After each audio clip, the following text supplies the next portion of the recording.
India ने nuclear warheads को increase कर लिया है, जंग की तरफ जाना चाह रहे होते हैं, तब ही आप ये दिफाई मुआहदे करते हैं, अपने न्यूक्लियर वॉरहेड्स को बढ़ाते हैं।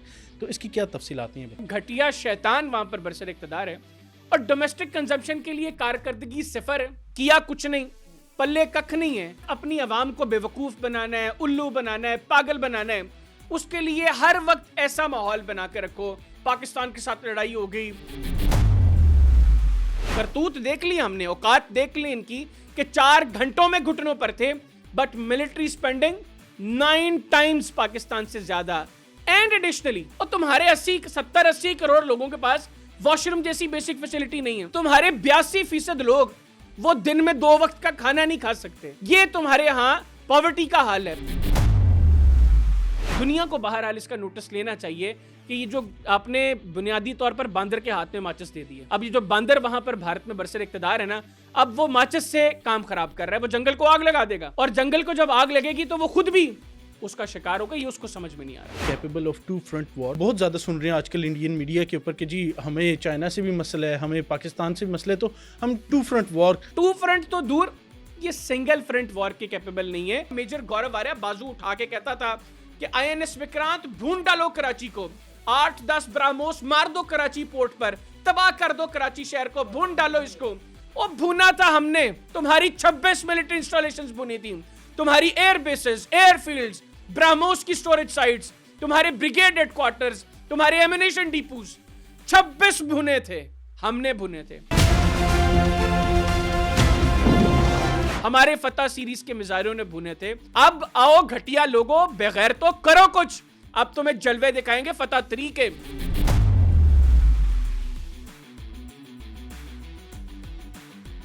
अस्सलाम वालेकुम नाजरीन, पब्लिक पॉडकास्ट में खुशामदीद कहते हैं। मैं आपका मेज़बान हसन ज़ेब। नाजरीन, आपने देखा कि हम दीगर जो पिछले पॉडकास्ट हुए उसमें बहुत सारी डिस्कशन हुई भारत के हवाले से और किस तरह से भारत पर जंगी जुनून एक मरतबा फिर से सवार है। हमने देखा कि बहुत सारी डील्स कर रहा है, दिफाई मुआहदे कर रहा है रशिया के साथ और दीगर ममालिक के साथ भी। आज इसी मौजू पर डिस्कस करने के लिए हमारे साथ मौजूद हैं हैदर हयात ख़ान साहब। बात करेंगे, तफसीलात को जानेंगे और भी बहुत सारे पॉइंट्स हैं, तो प्रोग्राम का बाकायदा आगाज़ करते हैं। अस्सलाम वालेकुम सर, कैसे हैं आप? अस्सलाम, अल्हम्दुलिल्लाह, आप खैरियत से हैं सर? जी बिल्कुल, मैं ठीक हूँ सर। अभी सिप्री की रिपोर्ट हमने देखी, उस पे जिस तरह से हमने देखा कि इंडिया ने न्यूक्लियर वॉरहेड्स को इंक्रीज़ कर लिया है। सर, ये किस तरफ आप जाती देख रहे हैं कि जिस तरह से एक दफ़ा फिर से भारत पर जंगी जुनून उनके दिमागों पे सवार है, क्योंकि हमने पीछे भी देखा कि जब आप जंग की तरफ जाना चाह रहे होते हैं, तब ही आप ये दिफाई मुआहदे करते हैं, अपने न्यूक्लियर वॉरहेड्स को बढ़ाते हैं। तो इसकी क्या तफसीलात हैं, बताएं। अच्छा हसन, 2-3 चीज़ें। जी, पहली बात तो ये कि जो सिप्री की रिपोर्ट है, Stockholm International Peace Research Institute जो है, ये एक बड़ा क्रेडिबल इंस्टीट्यूट है। गो के जो न्यूक्लियर वॉरहेड्स से मुतल्लिक मैं ये ज़ाती तौर पर समझता हूँ और मेरी बहुत से लोगों से इससे मुतल्लिक बात भी हुई कि ये ओपन डाटा जो अवेलेबल होता है, ये उसकी बेस पर ये रिपोर्ट ये फाइल करते हैं। और अभी इन्होंने कहा है कि गुज़श्ता साल के निस्बत भारत के जो न्यूक्लियर वॉरहेड्स हैं, इनमें इजाफा हुआ है। पिछले साल ये 170 थे, अब ये जो है 180 थे, अब ये 190 हो गए। ठीक है।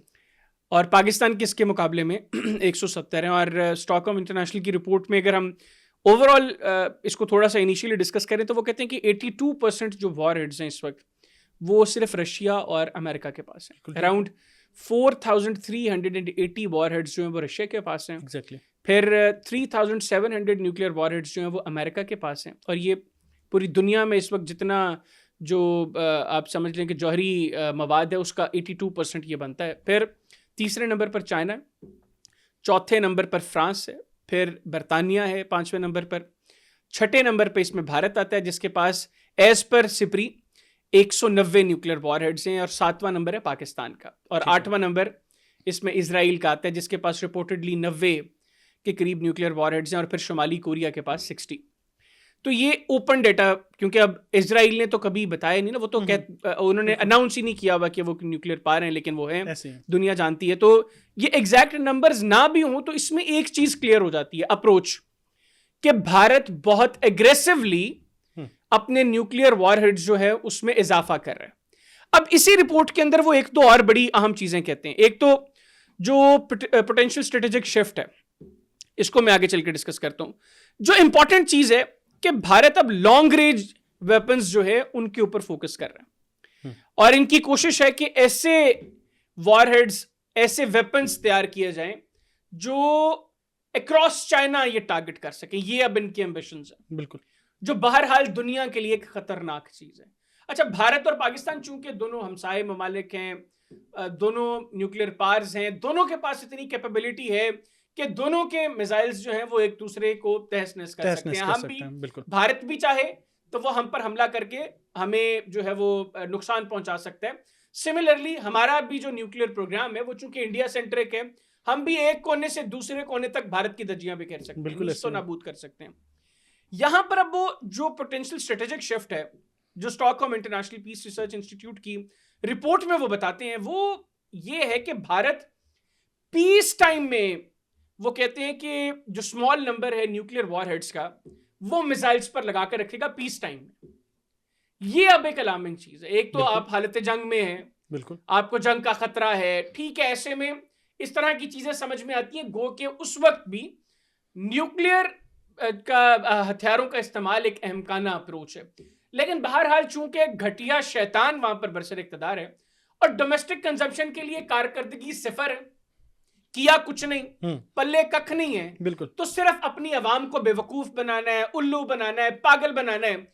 उसके लिए हर वक्त ऐसा माहौल बना के रखो, पाकिस्तान के साथ लड़ाई हो गई, हमने ये कर दिया, हमने वो बना दिया, हमने इसके साथ डील कर ली, इससे इतना असलहा ले लिया, हमारी कंपनीज ये प्रोड्यूस कर रही हैं। हर वक्त हम यही घटिया नैरेटिव गोदी मीडिया पर सुनते भी हैं। बिल्कुल ऐसी है। ये जो शिफ्ट है ये मेरे लिए एक बड़ी अलार्मिंग चीज है कि अब आपने पीस टाइम में भी अपने जो मिसाइल्स हैं उनके ऊपर आपने न्यूक्लियर वॉरहेड्स जो वो लगा दिए, और आप भारतीय मीडिया ये रिपोर्ट कर रहा है कि 12 ऐसे न्यूक्लियर वॉरहेड्स जो हैं वो भारत डिप्लॉय कर चुका है।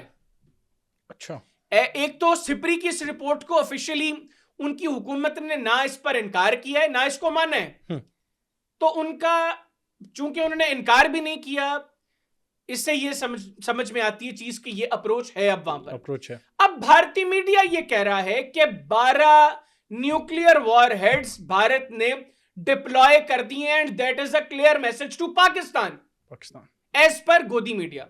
मैं रिपब्लिक टीवी पे अर्नब गोस्वामी का जो चैनल है, मैं उस पर ये उसका एक पूरा analysis, major general Harsha Kakkar का एनालिसिस इसके ऊपर पूरा सुनकर आया।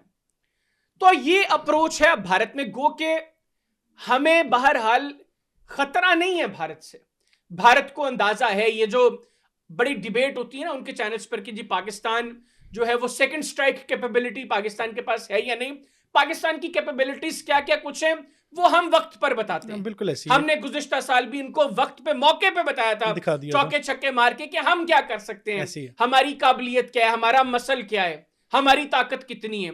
तो ये इसी जोन में ठीक है जी, नहीं है सेकंड स्ट्राइक कैपेबिलिटी तो रह ले इसके अंदर, लेकिन पाकिस्तानी बास्केट में जो कुछ है, पाकिस्तान की कैपेबिलिटीज क्या है वो अल्हम्दुलिल्लाह सारी दुनिया जानती है। एक और चीज, अब यही रिपोर्ट कहती है कि भारत की जो मिलिट्री स्पेंडिंग रही है गुज़िश्ता एक साल की, that is more than $92 billion, huge number, 9 times more than Pakistan, 9 times. करतूत देख ली हमने, औकात देख ली इनकी कि 4 घंटों में घुटनों पर थे, but military spending 9 times Pakistan से ज्यादा। एंड एडिशनली हमें तो कहते हैं ना जी कि आपने चाइना से ले लिया, आपने तुर्की से ले ली ये चीज। और घटिया लोगों, ये स्टॉकहोम पीस रिसर्च इंस्टीट्यूट जो है ये कह रहा है कि भारत दुनिया का दूसरा largest major importer of arms है, दुनिया का दूसरा बड़ा, और 40% ये असलहा इस रिपोर्ट के मुताबिक रूस से खरीद रहा है, अराउंड 30%, एग्जैक्टली 29% फ्रांस से, जिसमें चूंकि इनकी रफाल डील भी है, वो उसकी वजह से इनका जो मेजर स्पेंडिंग है, मिलिट्री स्पेंडिंग, वो फ्रांस की तरफ है 29%, फिर दीगर ममालिक से भी जो असलहा खरीद रहे हैं। तो पाकिस्तान को कहना है कि जी हमने जी वो जो जंग लड़ी थी ना उसमें हमारा एडवर्सरी एक नहीं था, वो हमने बैक वक्त पाकिस्तान से भी जंग लड़ी, हमने उसमें चाइना से भी जंग लड़ी, तुर्की से भी। क्यों? क्योंकि पाकिस्तान ने चाइनीज जहाजों का इस्तेमाल किया, पाकिस्तान ने अपने JF-17 थंडर ब्लॉक 3 का इस्तेमाल किया, पाकिस्तान ने PL-15 का मिसाइल इस्तेमाल किया, फिर पाकिस्तान और तुर्की ने मिलकर जो कुछ ड्रोन्स बनाए हैं पाकिस्तान ने उनका भी इस्तेमाल किया। तो ये कहते हैं जी कि हमारा मुकाबला जो है ना वो सिर्फ पाकिस्तान से नहीं था, चूंकि पाकिस्तान ने चीनी और तुर्की असलहा भी इस्तेमाल किया था तो हम तुर्की और चीन से भी मुकाबला कर रहे थे। और घटिया लोगों, ऐसे तो फिर हमने रूस का भी मुकाबला किया, बिल्कुल हमने इजरायलियों का तो डायरेक्ट मुकाबला किया, तुमने इजरायली ड्रोन्स मंगवाए और उनके ऑपरेटर भी वो इजरायली थे, इंडियंस नहीं थे। यहां पर तो J-10C हम उड़ा रहे थे, हमने लेके PL-15 से तुम लोगों को ठोका था, तुम्हारी 26 मिलिट्री इंस्टॉलेशंस हमारे फतह मिसाइलों ने बुनी थी। बिल्कुल। तो तुम्हारे तो इजरायली ड्रोन्स जो हमने 78 के 80 तबाह किए थे वो इजरायली खुद आके उड़ा रहे थे, तो तुम्हारी वजह से फेंटा हमने उनको भी लगाया। तो ये जो अप्रोच है ना ये भी बड़ी खतरनाक है। भारत एक गरीब मुल्क है, ये कहने की बातें हैं जी कि हम दुनिया की चौथी बड़ी अर्थव्यवस्था हैं और तुम्हारे 70-80 करोड़ लोगों के पास वॉशरूम जैसी बेसिक फैसिलिटी नहीं है। बिल्कुल। तुम्हारे 82% लोग वो दिन में 2 वक्त का खाना नहीं खा सकते। ये तुम्हारे यहाँ पॉवर्टी का हाल है। पाकिस्तान के भी मौशी हालात बेहतर नहीं है, लेकिन इतनी बड़ी स्पेंडिंग तो मिलिट्री पे कर रहे हो और उसका हासिल वसूल भी कुछ नहीं है, दैट इज जीरो। लेकिन ये अलार्मिंग चीजें हैं जो उनका स्ट्रेटेजिक शिफ्ट है, जिसमें पीस टाइम पे भी आपने अपने न्यूक्लियर वॉरहेड्स डिप्लॉय करने। और मैंने पहले बताया कि गोदी मीडिया अब ये रिपोर्ट कर रहा है कि तकरीबन 12 वॉरहेड्स इन्होंने डिप्लॉय कर दी हैं। पाकिस्तान को मसला नहीं है, पाकिस्तान को खतरा नहीं है, हम लोग तो जज्बा शहादत से सरशार कौम है। हमें पता है हमारा घटिया दुश्मन है, मक्कार है, जाहिल है, बेवकूफ है, शैतान है जो इस वक्त भारत में, इस वक्त नई दिल्ली में इक्तदार पे बैठे हैं। तो हमें खौफ नहीं है, लेकिन दुनिया को बहरहाल इसका नोटिस लेना चाहिए कि ये जो आपने बुनियादी तौर पर बांदर के हाथ में माचिस दे दी है। बिल्कुल। अब ये जो बांदर वहां पर भारत में बरसर इक्तदार है ना, अब वो माचिस से काम खराब कर रहा है, वो जंगल को आग लगा देगा। और जंगल को जब आग लगेगी तो वो खुद भी उसका शिकार होगा, ये उसको समझ में नहीं आ रहा है। अच्छा, एक और चीज़ आपने जिक्र किया कि जिस तरह से रशिया से इतनी बड़ी बड़ी डील्स हो रही हैं और इस तरह से जैसे अभी एक डील हो रही थी SU-57 की गालिबन, तो अमेरिका क्यों सोया हुआ है? जब ऑयल के ऊपर बात आती है तो अमेरिका प्रेशराइज कर देता है, आर्म्स डील्स के ऊपर अमेरिका क्यों खामोश हो जाता है? उसके ऊपर क्यों नहीं प्रेशराइज किया जाता? जबकि अगर पाकिस्तान को देखें तो पाकिस्तान को तो ईरान के साथ गैस पाइपलाइन भी नहीं बनाने दी जाती, रशिया के साथ काम भी नहीं करने दिया जाता। तो ये बताएं कि अमेरिका कहाँ पर स्टैंड करता है? अच्छा देखिए, यहाँ पर मैं समझता हूँ कि अब अप्रोच मुख्तलिफ हो चुकी है। पहली बात तो ये कि भारत सुखोई 57 लेना चाहता है रूस से, ठीक है, रूस भी देना चाहता है भारत को, लेकिन अमेरिका लेने नहीं दे रहा। अच्छा, इन्होंने 114 रफाल की डील क्यों की है? क्योंकि अमेरिका बहादुर ने कहा कि भाई बंदे के पुत्र बनो, अगर तुम लोगों ने वहां से सुखोई 57 लिया तो फिर हमसे लो F-35। अच्छा, लेकिन F-35 महंगा जहाज है, इनकी औकात से बाहर है और अमेरिका ने इनके साथ टेक्नोलॉजी ट्रांसफर नहीं करनी, इनको अपग्रेडेशन के लिए, अपनी चीजें इंटीग्रेट करने के लिए अमेरिका की जरूरत पड़ेगी, वो अमेरिका की मर्जी होती है। तो इन्होंने फिर फ्रांस के साथ 114 मजीद रफाल्स लिए। उसकी भी 2 रीजंस थी, एक तो ये कि सुखोई 57 अमेरिका ने लेने से मना कर दिया, दूसरा ये कि रफाल जो है वो पाकिस्तान ने तबाह किया, ग्लोबली उसका इमेज खराब हुआ, भारतीय सवाल पूछ रहे थे। तो उस वक्त मोदी के पॉलिटिकल नैरेटिव को सूट करता था कि चूंकि ऑपरेशन सिंदूर में रफाल ने बड़ा बेहतरीन काम किया है, इसलिए हम रफाल पर इन्हिसार करेंगे। लेकिन रफाल डील के ऊपर भी आज भारतीय सवाल कर रहे हैं कि भाई तुम 114 रफाल ले रहे हो, 40 अरब डॉलर्स की तुम्हारी डील है, वो तुम्हें सोर्स कोड्स नहीं दे रहे, वो टेक्नोलॉजी ट्रांसफर नहीं कर रहे, वो कह रहे हैं हम बेसिक चीजें देंगे। तुमने कहा जी कि तकरीबन कोई 92-94 रफाल जो है वो भारत में बनेंगे, कोई 22-24 जो है वो फ्रांस में बनेंगे। फ्रांस ने कहा सिर्फ उनकी बॉडी बनाओगे, वो जिस न्यू खान की बस की बॉडी बनती है ना फैसलाबाद में, इंजन तो नहीं बनता। तो टेक्नोलॉजी उन्होंने कहा हमारी होगी, ठीक है, हम आके देंगे, हम आके सब कुछ करेंगे। कल को जहाज अपग्रेड करना है हम आके करेंगे, तुम्हारी इतनी औकात नहीं है और तुम वैसे भी तुम्हारा ट्रैक रिकॉर्ड गंदा है, तुमने आगे बेच देनी है चीजें रूस को, हम एक्सपोज हो जाएंगे। तो इसलिए वो डील जो है उस पर भी भारतीय खुश नहीं है और भारतीय फिजाइया और इस वक्त भारतीय पीएमओ के दरमियान भी एक बड़ी रिफ्ट चल रही है। अच्छा, इवन इंडियन आर्मी और इंडियन एयरफोर्स के दरमियान में एक बड़ी रिफ्ट चल रही है, जो थिएटराइजेशन का कॉन्सेप्ट है। फिर कभी उसके ऊपर लंबी गुफ्तगू करेंगे कि क्या बुनियादी तौर पर वो अप्रोच क्या है, भारत के लिए वो फिट क्यों नहीं बैठती और किस तरह अब क्लैश में है इस वक्त इंडियन आर्मी। उनका जो नया CDS आया है जनरल सुब्रमणी, NS राजा सुब्रमणी, और जो उनका एयर चीफ है AP सिंह, अमरप्रीत सिंह, उनके दरमियान भी क्लैश चल रहा है। यही क्लैश CDS अनिल चौहान, जो पिछला इनका CDS था, उसके और एपी सिंह के दरमियान था। वो कह रहे भाई नहीं है हमारे पास, तुम कह रहे हो कि हमें थिएटराइजेशन के लिए हमें मजीद रिसोर्सेज चाहिए, हमें 42 स्क्वाड्रन्स चाहिए, 29 हमारे पास हैं, ऑपरेशनल 27 हैं। एग्जैक्टली तो हम नहीं कर सकते तुम्हारे इस कॉन्सेप्ट के ऊपर, जो तुम्हारे बड़े एम्बिशंस है ना, उनके लिए तुम्हारी औकात भी उतनी होनी चाहिए। तो एपी सिंह बुनियादी तौर पर उनको ये कह रहे हैं कि तुम्हारी औकात नहीं है, तुम अपनी औकात में रहो। और जहां तक बात है सुखोई 57 की, मैं नहीं समझता कि मुस्तकबिल करीब में इस हवाले से कोई चीज, कोई मेजर डेवलपमेंट हो, ठीक है, क्योंकि भारत माजी में सुखोई लेता रहा है। सुखोई 30 उनके पास है जो हमने तबाह भी किया, बिल्कुल बिल्कुल ठीक है, लेकिन 57 के हवाले से और S500 अभी तो S400 इनके पूरे नहीं हुए। अब तो खैर S500 की बातें हो रही हैं, इनकी 2018 की डील के S400 से भी पूरे नहीं हुए। चौथा स्क्वाड्रन अभी आया है और 2 एडिशनल बैटरीज भी इन्होंने मांगी है 5 स्क्वाड्रन के साथ। और मेरे पास जो रिपोर्ट्स हैं कि इस साल शायद इनको 1 एडिशनल बैटरी भी मिल जाए, क्योंकि हमने 2 तबाह किए थे ना, एक आदमपुर में एक भुज में। बिल्कुल। और इस वक्त पाकिस्तान के साथ जो इनका एरिया है उसको कवर करने के लिए जो अब चौथा स्क्वाड्रन आया है, मेरे पास जो खबर है वो आदमपुर में डिप्लॉय कर रहे हैं। अच्छा। एक सिलीगुड़ी कॉरिडोर में ऑलरेडी डिप्लॉयड था, पिछले जो 3 आए थे आदमपुर और भुज वाला जो पाकिस्तान को कवर करते थे वो हमने तबाह कर दिए। तो अब ये जो आदमपुर में खाली लॉन्चर पड़ा हुआ था, उस वहां पर ये उसको डिप्लॉय करेंगे, फिर जो बैटरी आएगी उसको ये रिप्लेस करेंगे भुज के साथ। बिल्कुल ठीक है सर। मतलब that was quite a big statement from your side कि जिस तरह इंडियन आर्मी के अंदर रिफ्ट पैदा हो रहा है, दैट वाज समथिंग न्यू और समथिंग कि जो कि ऑडियंस के लिए इंडियन मीडिया के ऊपर ये चीजें डिस्कस हो रही हैं। अच्छा। मेन स्ट्रीम मीडिया पे नहीं, लेकिन सोशल मीडिया पे उनकी जो सेन वॉइसेस हैं, ठीक है, दे अंडरस्टैंड। इवन मेरे प्रोग्राम में इंडिया के फॉर्मर मेजर जनरल राजन कोचर ने कहा कि भारतीय फिजाइया जो वो जवाब दे चुकी है कि हम आपके थिएटराइजेशन के ख्वाब को एज ऑफ नाउ पूरा नहीं कर सकते। तो अभी उन्होंने अगले फेज में इसको रखा है। क्यों? क्योंकि मौजूदा एयर चीफ ये समझता है कि भारत के पास, भारतीय फिजाइया के पास इतने रिसोर्सेज नहीं है। गो के आप ये भी देखें कि भारतीय फिजाइया का अकेला जो बजट है वो पाकिस्तान के टोटल डिफेंस बजट से ज्यादा है। हमारी डिफेंस मिलिट्री स्पेंडिंग जो है that is around $10 billion, even less than $10 billion। सिर्फ भारतीय फिजाइया की जो मिलिट्री स्पेंडिंग है that is more than $14 billion। और इसमें ये जो नई प्रोक्योरमेंट डील्स हो रही हैं ये अलग है। बिल्कुल। अच्छा, बिल्कुल, ये तो सारी हमें बड़ी अच्छी आपने तफसीलात दी, वो समझ भी आ गई हमें। आगे बढ़ते हैं। आगे एक और मैं सवाल जो कि करना चाह रहा था, is India capable of 2 front war? क्योंकि हम बहुत ज़्यादा सुन रहे हैं आजकल इंडियन मीडिया के ऊपर कि जी हमें चाइना से भी मसला है, हमें पाकिस्तान से भी मसला है, तो हम 2 फ्रंट वॉर। तो जो आपने चीज़ें बताई उससे वैसे तो जाहिर होता है, लेकिन इस सारी सूरत हाल को आप कैसे देखते हैं? जो चाइना के साथ रिलेशन है, पाकिस्तान के साथ ऑब्वियसली हैं ही हैं, तो is Indian Army and Indian Air Force और नेवी और whatever forces they have are they capable of fighting 2 countries at the same time? मैं अपनी बात नहीं करता ही नहीं हूँ, मैं अपना एनालिसिस नहीं देता, मैं आपको एनालिसिस देता हूँ प्रवीण सानी का। ठीक है। अब प्रवीण सानी इंडियन आर्मी में सर्व कर चुका है। मैं समझता हूँ कि इंडिया में सबसे बड़ा स्ट्रेटजी का, मिलिट्री स्ट्रेटजी का ब्रेन प्रवीण सानी है। ठीक है।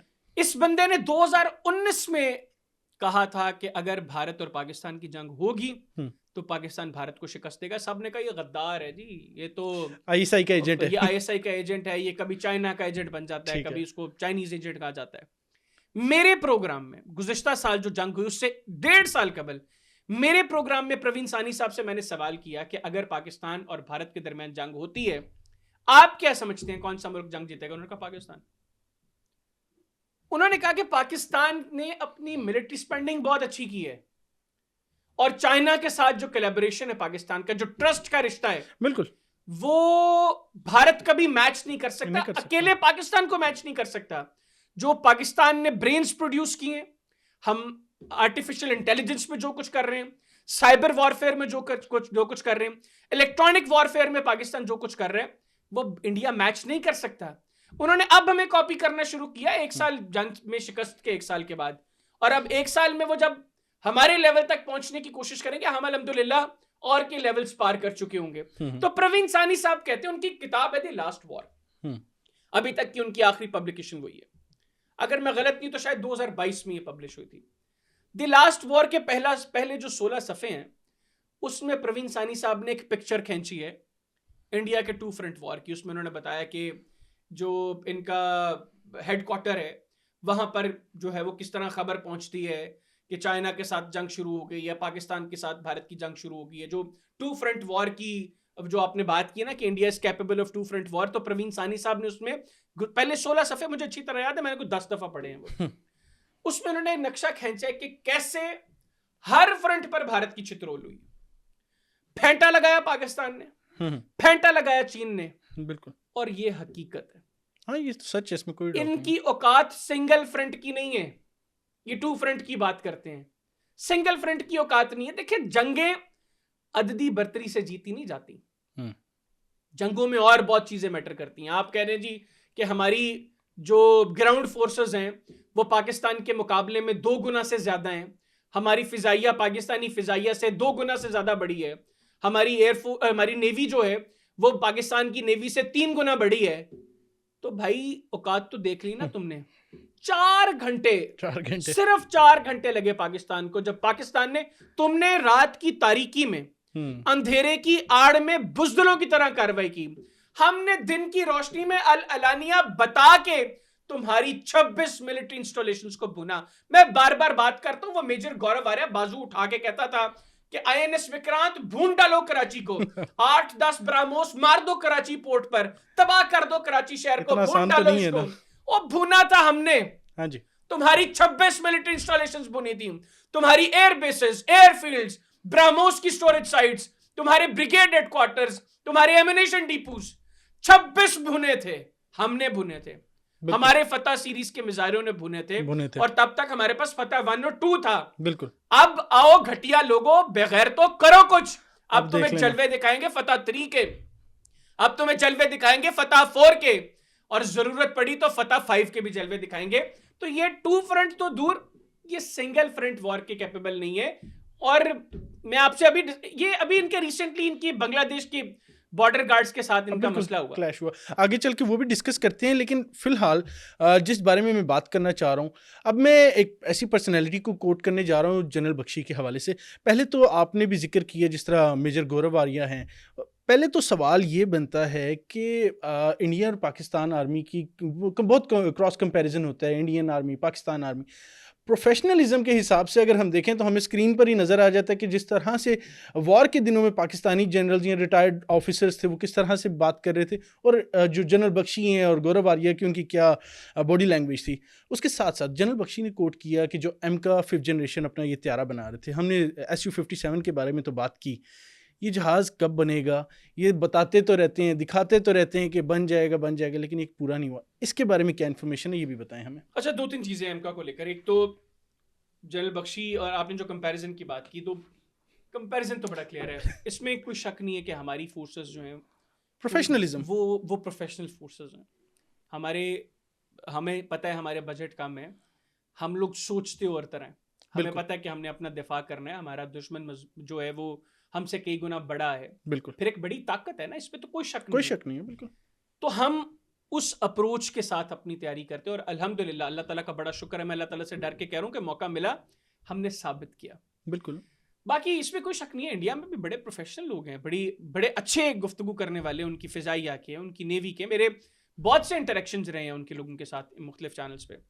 जहाँ तक बात है एमका की, देखिए एमका से पहले थोड़ा सा तेजस को डिस्कस करना जरूरी है। 1980s में, अगर मैं गलत नहीं तो शायद 85 में या 86 में, इन्होंने हैल को, हिंदुस्तान एरोनॉटिक्स लिमिटेड को तेजस का प्रोजेक्ट दिया।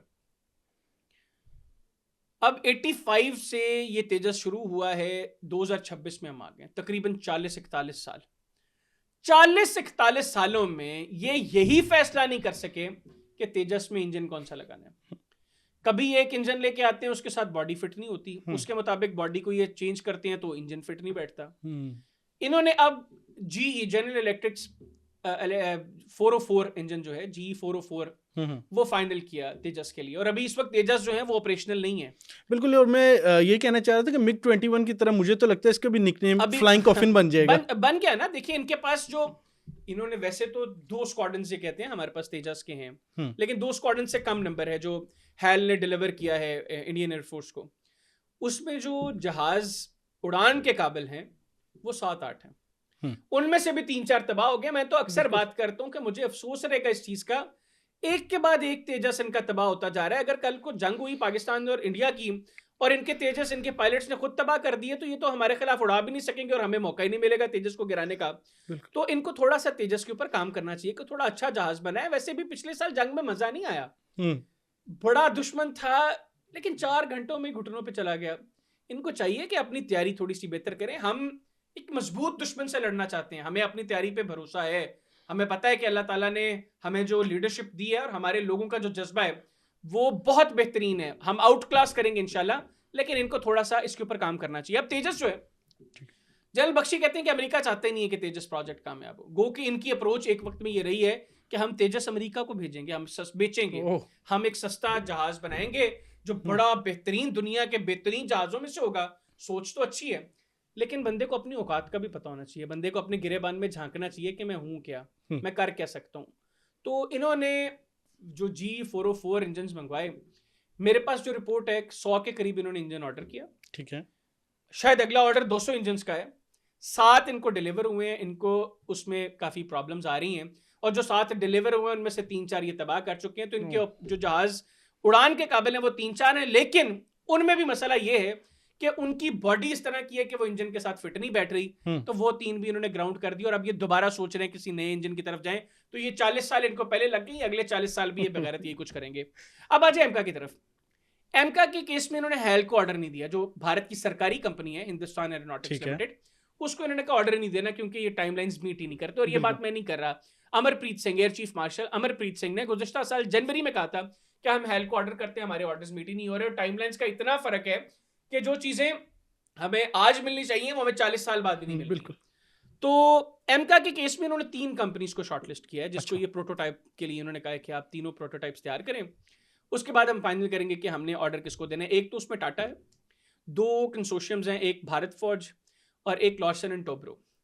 मेरे पास जो तलात हैं ये ऑर्डर देंगे लार्सन एंड टोब्रो को। उसकी रीजन ये कि भारत में हर फैसला जिसमें पैसे 4 बनाने का मौका मिले वो अडानीज और अंबानीज को मिलता है। बिल्कुल। और इसके ऊपर बड़ी चूंकि तनकीद होती है, तो इस मर्तबा इन्होंने डायरेक्टली अडानीज और अंबानीज को एंगेज नहीं किया।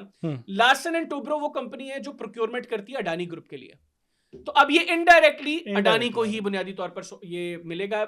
अराउंड 15,000 करोड़ इंडियन रुपीस जो है, अराउंड ये तकरीबन $2 अरब बनते हैं, वो उन्होंने प्रोटोटाइप के लिए रखे हैं।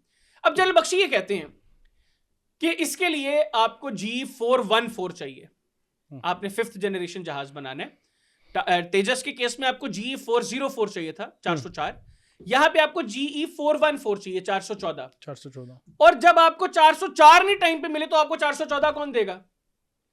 तो जनरल बख्शी के अल्फाज में अपनी बात नहीं कर रहा, वो कह रहे हैं कि अगर आप खुद भी इंजन मैन्युफैक्चरिंग की तरफ जाते हैं, प्रोडक्शन खुद आप करते हैं, तो उसके लिए आपको कम से कम 10 से 12 साल चाहिए, जिसमें आप इस तरह का इंजन बना सके जो 5th जनरेशन जहाज को उसकी बॉडी और सारे मामलात के साथ वो सही फिट बैठ सके।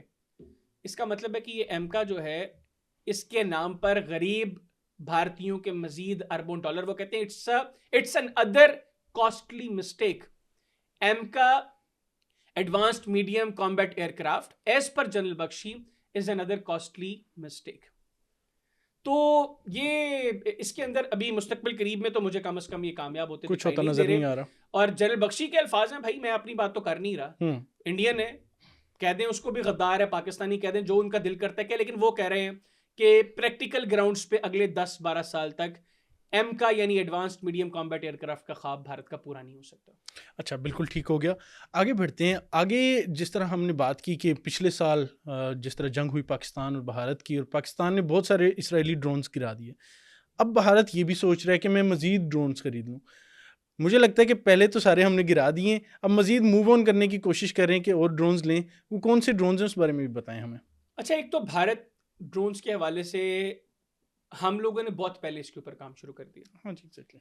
और अल्हम्दुलिल्लाह अल्लाह ताला का बड़ा करम है कि ड्रोन्स की टेक्नोलॉजी और नंबर्स के एतबार में हम भारत का आउट क्लास करते हैं। गुज़िश्ता साल जंग से 3-4 रोज़ कबल इंडियन चैनल ABP न्यूज़ पर मैंने उनसे उस वक्त भी कहा था कि मैं पाकिस्तान की ड्रोन्स के हवाले से मुझे थोड़ी सी मालूमात हैं, मुझे इस चीज़ का अंदाज़ा है कि टेक्नोलॉजी के एतबार से और नंबर्स के एतबार से अगर भारत ने हमें मौका दिया हम सरप्राइज देंगे भारत को, और हमने अल्हम्दुलिल्लाह दिए। गुज़िश्ता साल हमारे ड्रोन्स इंडियन PMO के ऊपर फ्लाई कर रहे थे और ये गिरा नहीं सके, और इन्होंने जितने ड्रोन्स यहां पर भेजे हमने सारे मनोमट्टी तले दफन किए। गुज़िश्ता साल हमारे ड्रोन्स गुजरात शहर में फ्लाई कर रहे थे, जो मोदी का बेस है, हाँ बिल्कुल, वहां पर फ्लाई कर रहे थे, और हमने पैगाम दे दिया था कर सकते हैं। तुम्हारे वजीर आजम को भारतीय घटिया कायर वजीर आजम को वो जिस खुड में बैठा हुआ था उधर से निकाल के उस बगारत के चीथड़े उड़ा देते। लेकिन हमने एक अच्छी और मैच्योर कौम होने का सबूत दिया। हमने सिर्फ उड़ाए, बताया कि तुम्हारी औकात क्या है, हमारी ताकत क्या है। बिल्कुल। फिर गुज़िश्ता 1 साल से अभी तक, मैं अभी वो चीजें डिस्क्लोज नहीं करना चाहता, कुछ चीजें तो मीडिया पर आ गई। हम लोग ड्रोन्स के एतबार में जो हम कुछ नई डील्स कर रहे हैं, कुछ जॉइंट वेंचर्स हो रहे हैं, कुछ हम खुद चीजें नई से नई प्रोड्यूस करते जा रहे हैं। तो ड्रोन्स में पाकिस्तान और इंडिया का कोई मुकाबला नहीं। इंडिया क्या कर रहे हैं, वो अमेरिकन और इजरायली ड्रोन्स पर ज्यादा रिलाई करते हैं। बिल्कुल ऐसी है। पिछले साल तो इन्होंने इजरायलीज को बुलाकर हमसे फेंटा पड़वाया ना। तो अभी ये इन्होंने, मोदी ने 2024 में गालिबन दौरा किया था अमेरिका का। उस दौरे में इसने जनरल एटॉमिक्स को एक ऑर्डर दिया अराउंड $3.5 बिलियन का, जिसमें 31 MQ-9 Bravo drones, MQ-9B drones जो हैं, उसका ये ऑर्डर दिया गया। और उसकी डेडलाइन जो थी, जो जिस टाइमलाइन में अमेरिका जनरल एटॉमिक्स ने वो डिलीवर करने थे, वो टाइमलाइन गुजर चुकी है। अच्छा, अभी तक वो 31 ड्रोन्स इनको नहीं मिले। अब जब भारत में ये सवाल होना शुरू हुआ तो फौरी तौर इनका एक इनकी अप्रोच ये है कि जैसे ही कुछ चीज डिस्कस होना शुरू हो ना, फौरी तौर पे एक और शुरली फेंक दो। लोगों ने रफाल पर सवाल करना शुरू किया, इन्होंने फौरी तौर पर $40 अरब की रफाल डील जो है वो फ्रांस के साथ साइन कर दी, ताकि लोगों को ये कह सके कि देखें चूंकि रफाल ने अच्छा काम किया था इसलिए हम मजीद 114 रफाल लेने जा रहे हैं। देख लें। सिमिलरली अब जब ड्रोन से मुतल्लिक लोगों ने कहा भाई 24 महीने का टाइम था, 24 माह गुजर चुके हैं, किधर है वो 31 जो MQ-9 ड्रोन्स आने थे वो किधर गए? तो इन्होंने कहा जी कि हम $2 अरब के एक नई ड्रोन डील कर रहे हैं और 1 लाख बंदा हम तैयार करेंगे जो ड्रोन इस्तेमाल कर सकें। वो करना की है तुझे 1 लाख बंदा करना की है। ताड़ी एयरफोर्स तो ऑलरेडी शॉर्टेज है, इंडियन एयरफोर्स को शॉर्टेज है इस वक्त, पायलट्स की कमी का सामने है। मैं इसीलिए हंस रहा हूं। तो अब ये कह रहे हैं 1 लाख बंदा हम तैयार करेंगे, ड्रोन है नहीं है इस कैपेबल इनके।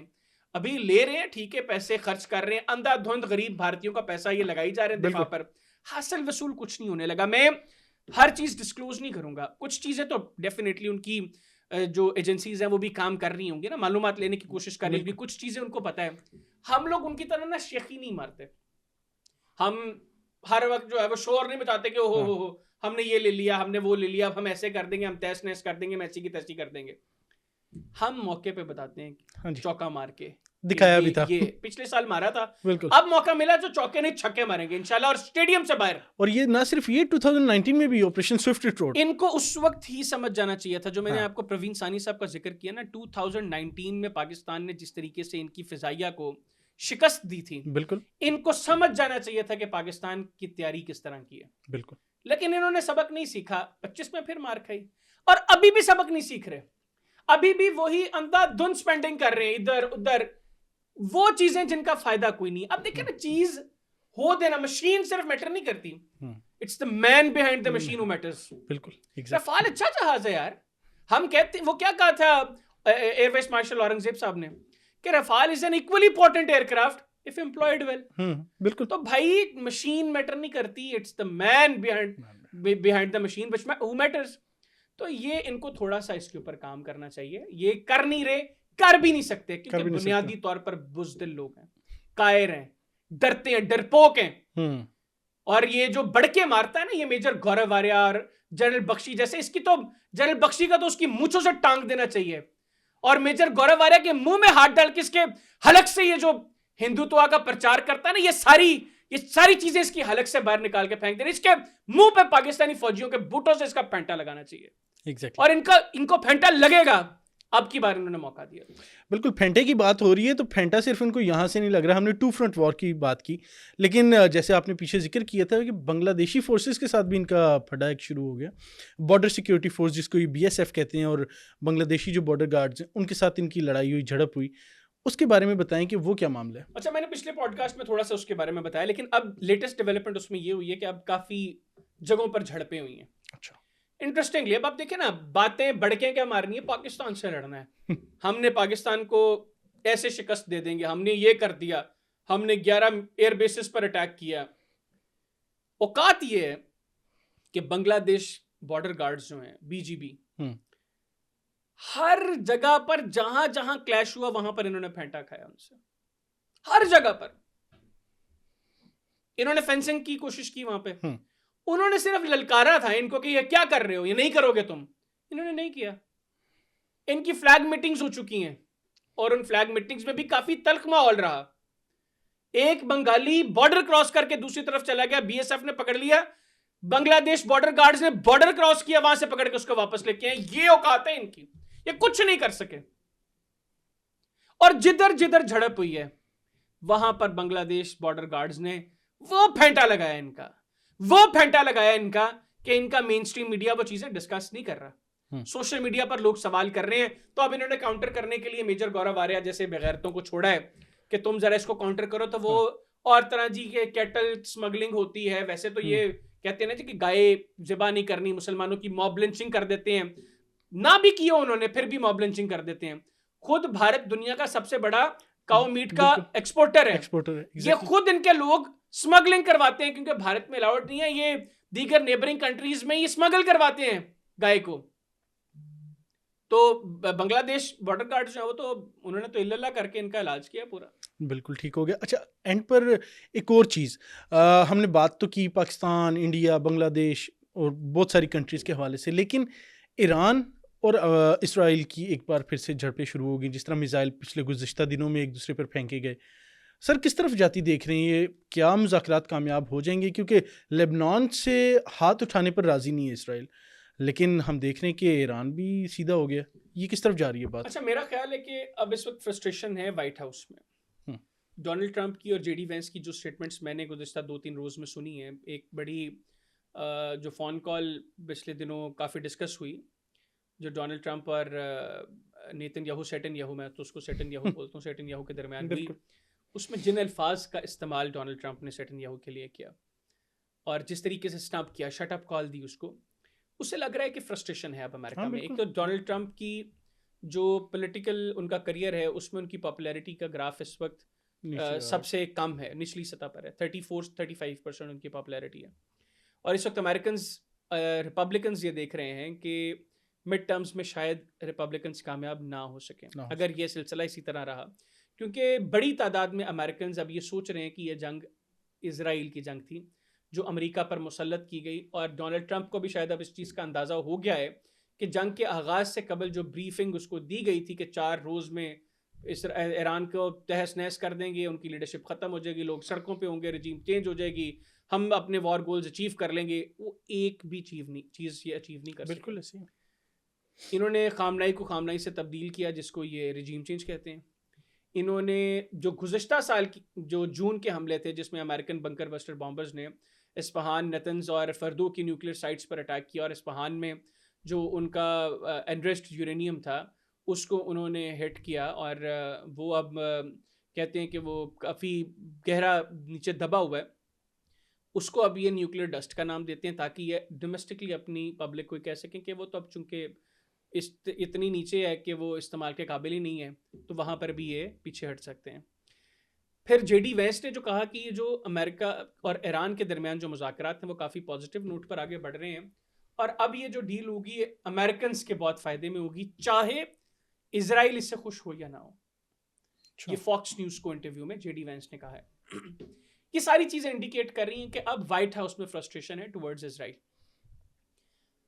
मैं ये समझता हूँ कि अब ये आखिरी कुछ जो फड़फड़ाहट हो रही है ना, ये आखिरी कुछ हो रही हैं।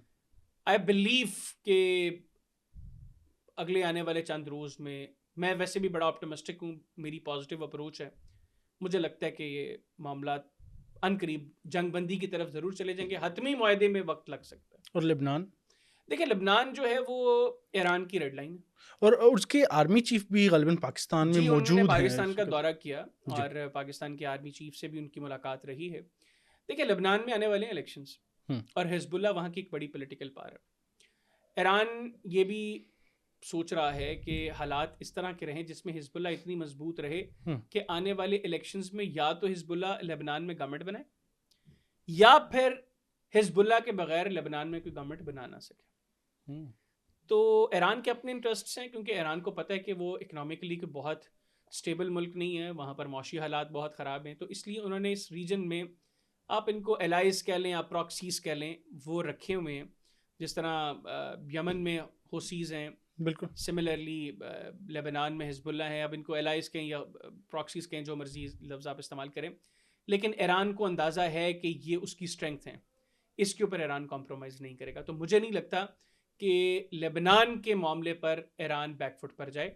उन्होंने क्लियरली कह दिया है कि लेबनान में सीज़ फायर जो है वो मुआहदे के साथ एसोसिएटेड है, उसके बगैर मुआहदा नहीं होगा। चलें, बिल्कुल ठीक हो गया। हम उम्मीद करते हैं कि जंग जल्द ख़त्म हो जाए और चीज़ें बेहतर हो जाएँ। Thank you so much for your time sir. बड़ी अच्छी इन्फॉर्मेशन मिली और बहुत अच्छा लगा आपके साथ पॉडकास्ट करके। नाज़रीन, आज का पॉडकास्ट आपके सामने था। आप क्या समझते हैं इस सारी डिस्कशन के हवाले से हमें कमेंट सेक्शन में ज़रूर बताइएगा। फ़िलहाल के लिए इतना ही। अपने मेज़बान हसन ज़ैब को दीजिए इजाज़त। अल्लाह हाफ़िज़।